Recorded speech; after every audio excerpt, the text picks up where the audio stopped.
Super 2020 classes में आप सभी भाई बहनों का स्वागत है। मैं आज मनोविज्ञान के कुछ महत्वपूर्ण क्वेश्चन लेकर के आया हूं।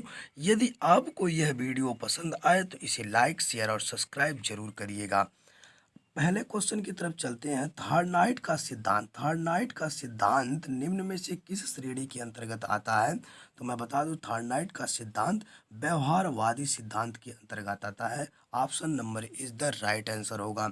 संज्ञानवादी सिद्धांत व्यवहारवादी सिद्धांत जो थे थार्डनाइट ने अपना प्रयोग बिल्ली पर प्रयोग किया था।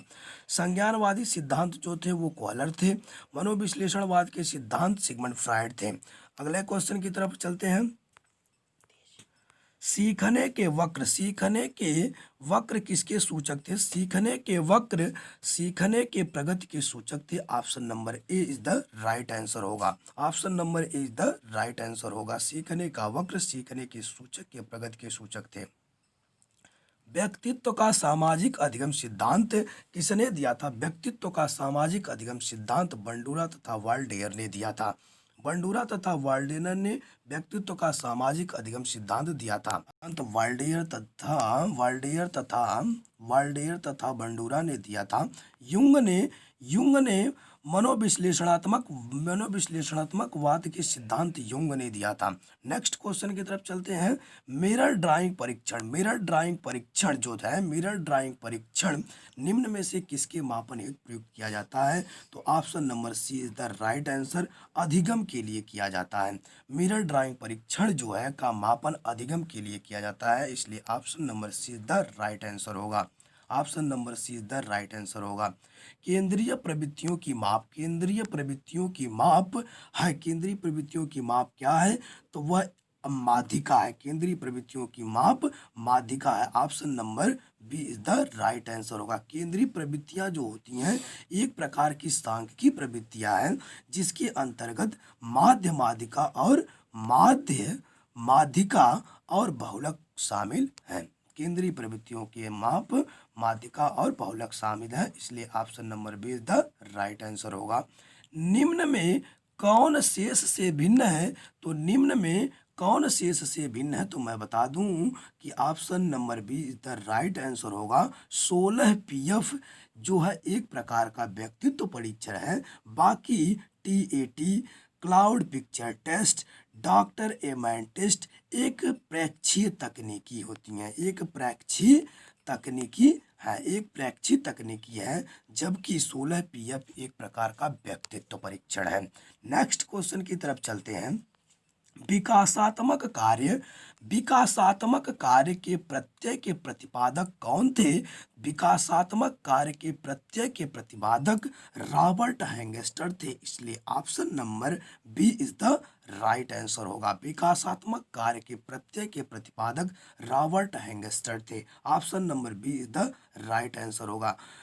जीन पियाजे के बारे में बता दूं। जीन पियाजे जो हैं वो अवस्था को 4 भागों में डिवाइड किए थे। पहला था इंद्रजनित अवस्था, जिसे मोटर चालित अवस्था भी कहा जाता है। दूसरा था पूर्व संक्रियात्मक अवस्था थी जो 2 से लेकर के 7 वर्ष तक थी। और तीसरा मूर्त संक्रियात्मक अवस्था जिसको हम लोग 7 से 12 कहते हैं। इस अवस्था जो है वो 7 से 12 थी। और चौथी औपचारिक अवस्था थी जो 12 से लेकर के 15 मानी जाती है। तो जीन पियाजे जो थे वह अवस्था को 4 भागों में डिवाइड किया था। नेक्स्ट क्वेश्चन की तरफ चलते हैं। नेक्स्ट क्वेश्चन, सृजनशीलता की पहचान हेतु किसने सृजनात्मक चिंतन परीक्षण का निर्माण किया था? सृजनात्मक चिंतन के परीक्षण का निर्माण टोरेंस ने किया था। Option number B is the right answer होगा। Option number B is the right answer होगा। टोरेंस ने सृजनात्मक चिंतन परीक्षण का निर्माण किया था। निर्माण किसने किया था? टोरेंस ने किया था। नेक्स्ट क्वेश्चन की तरफ चलते हैं। अधिगम के प्राथमिक नियमों में से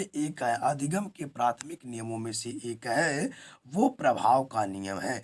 प्रभाव का नियम जो है अधिगम के प्राथमिक नियमों में से था। तो मैं बता दूं कि प्रभाव का नियम जो था थार्नाइट ने प्राथमिक नियम या मुख्य नियम में 3 प्रकार को विभाजित किया था।